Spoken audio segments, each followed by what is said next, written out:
Hi guys, it's JG here, back with Earth 5D University. How are you today, my friends? I'm back in my room. For some of you who are new here, welcome. At Earth 5D University, we talk about manifesting from this higher frequency of love, bringing the actual light from our higher selves into our daily lives. So this isn't about something very abstract. This is about something very real in the physical. So we're taking the fifth dimensional higher frequency and bringing it right into your everyday life. All right, guys, so I'm very glad you're here today. If you're new, I hope that this helps you. If you're back again, thank you. I'm hoping that these teachings are helping you to really change your life, to create something better and more exciting and more free, that feels more in alignment with your true highest self. All right, guys? So, okay, today I wanted to talk about actually what it's like to bring something that you want into having it, okay? So there's a difference between always being in the wanting of something. Imagine that it's two piles of energy, and one side is the wanting of it, and on the other side is the having of it. So there's a huge gap, right? When we're talking about manifestation, there's a huge gap in between wanting something and having it, okay? And so we want to bridge that gap. So many of us, we have a desire, like let's say it's a person, okay? We have the desire for a person, and we keep asking Spirit for it over and over again, and we keep thinking about it over and over again, always being in the wanting of it and not crossing the bridge to the having of it. So the having of it is when it's like physically in your life, when that person or that job or that lifestyle, whatever you're trying to create, when that lands in your physical reality and it becomes a thing that's physical, then you're in the having of it. The wanting is the repeating of it in your mind. Like, I really want this. I would really like this. How can I have this? And it begins to feel heavy. And we don't want your manifestations to feel heavy because they're your dreams. Like, this is what you're trying to create. This is the joy, the beauty, the love that you're trying to create. So we're constantly wanting to bring that want into the have. And we do that by releasing, okay? So there's a lot of ways we do it, but one of the ways I wanted to talk about today is by releasing. So when we are able to release, when we're able to let go of what we want into the hands of the universe, into all of creation, then you have all of creation backing you up. So when we think of release, I talked about control and like driving around life with the brakes on. I talked about that last week, so I'll link that above so you can check that out in case you missed it. But when we release, it takes a lot of faith in the universe. And if we had difficult things happen to us as children, which most of us did, right? That thing, that painful thing that keeps playing out in our mind. And then when we begin to think that life isn't safe and that we can't release what we want into creation because it will get lost in space, it'll disappear and it'll never become a thing, right? So this is about the unique balance and dance of how we interact with Spirit and how we can let go of our manifestations and release them into the universe, believing that the outcome will be positive, believing that we can trust that between the wanting of something and the having of something, that it's possible for us. All right, guys? So two things within that bridge. So the one thing is releasing it and trusting that the Spirit that Spirit or your higher self is on the job, is on the case to help you. And what that does is it causes you to have faith, and it causes you to kind of throw a line, like a fishing line, or it's a line of energy out into the creation.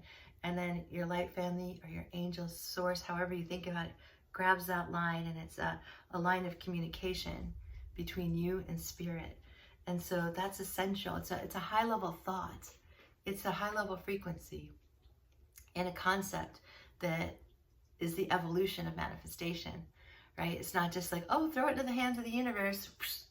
You know, and when you release though, it actually creates a line of communication between you and your light family. And that's where the responsibility comes in for you, because you begin to hear and listen, and you begin to take inspired action.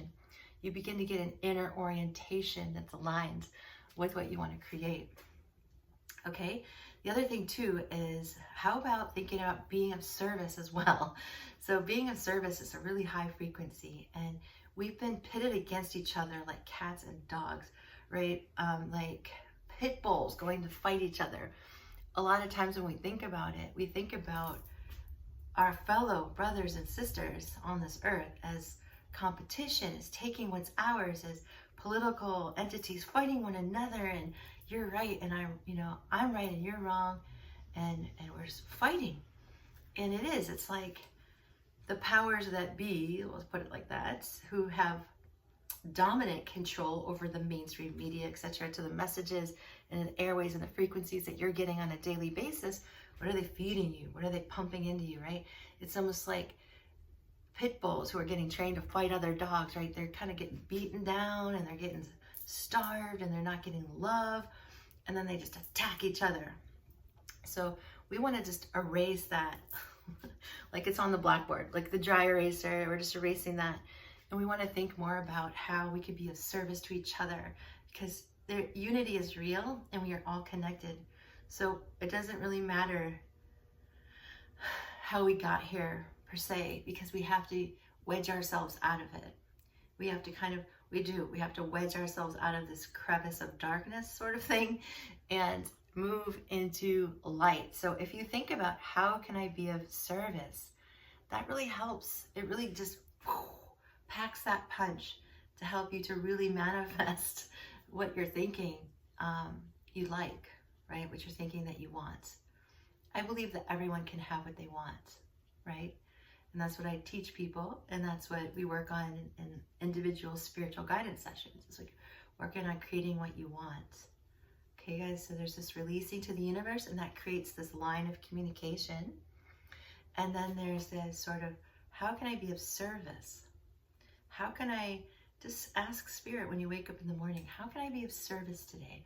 Because I always say this in my tarot readings, I think, but you've heard me say it, is that when we say, how can I be of service, Spirit, we feel like we're going to be broke ass, right? We're going to have no money, because in the past, being of service meant becoming like a priest or a nun, or becoming like a social worker, or some kind of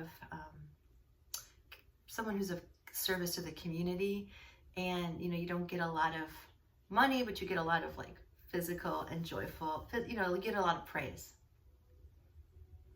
and and accolades by the community. Oh, you're such a citizen, you're such a good citizen, you're such a helpful person, and a lot of people live that life of sacrifice, and I think that's very antiquated. I don't think it really worked to begin with. I was a social worker in the inner city, and that's like a whole nother story. But I was really engrossed in the system, and I've had a hands-on experience. So moral of the story is, when you ask, how can I be of service? Spirit is not going to leave you high and dry. You're going to get money. You're going to get support, because you're willing to have the courage to get out there and do something different. You're willing to get out there and do something, period, for humanity. And as a result, you will be rewarded, and you don't have to worry about how, because that's that line of communication that you've drawn between you and source energy, you and Spirit. So it does take courage, and it does take faith, and it's worth it. Okay? So those two things are really important to get to, from what you want to the having of it, right? And another part of this too, guys, is projecting and making sure that we're not projecting too much. So I'm going to keep it short, and I'll probably do a whole nother video about this third topic, but it really comes up a lot in my life.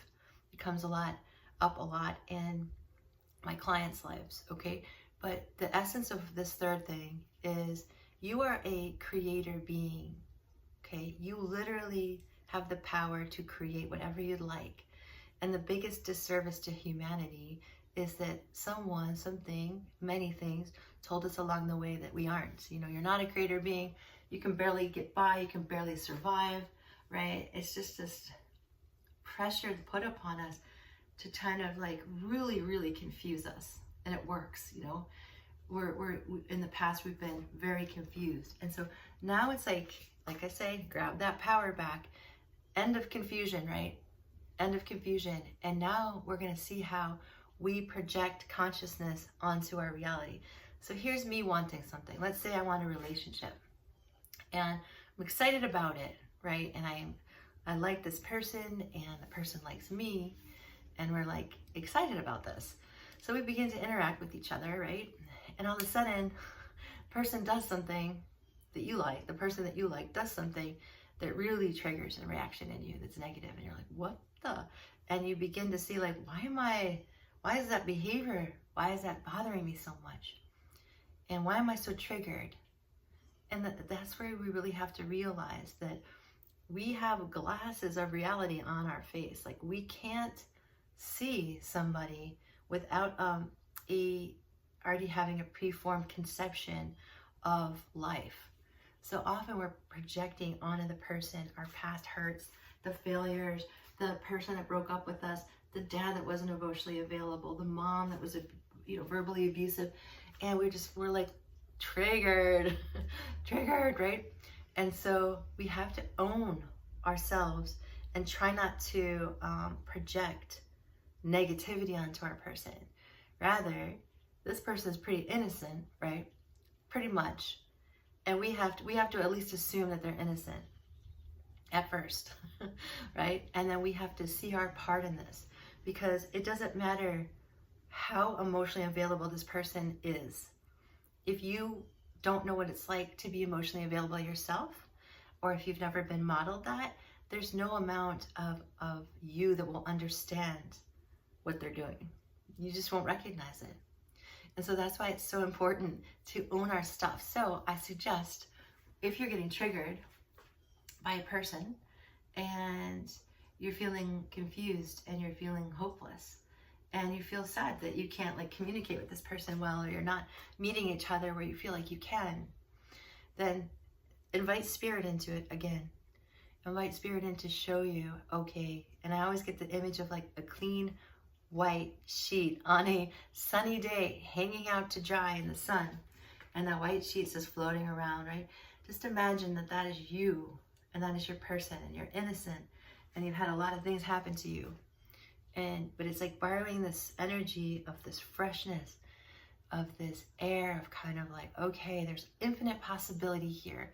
I'm gonna suspend my disbelief or suspend my triggers and just kind of take ownership that there's got to be something going on inside of me, and that's why I'm so triggered by them. Because you'll notice you'll start having conversations and they're like, what are you even talking about, right? You're missing each other, and then that's when it just kind of, it can explode. And that's when you get hurt and you feel afraid and you feel alone because you're not there for each other. Okay, so it's a lot to consume, right? But these are very important ideas, and you can work with these tools as needed, right? You can practice. You can't do anything wrong, you guys. You can't do anything wrong here. So you just want to think about being of service. You want to think about how you're triggered when you're creating something.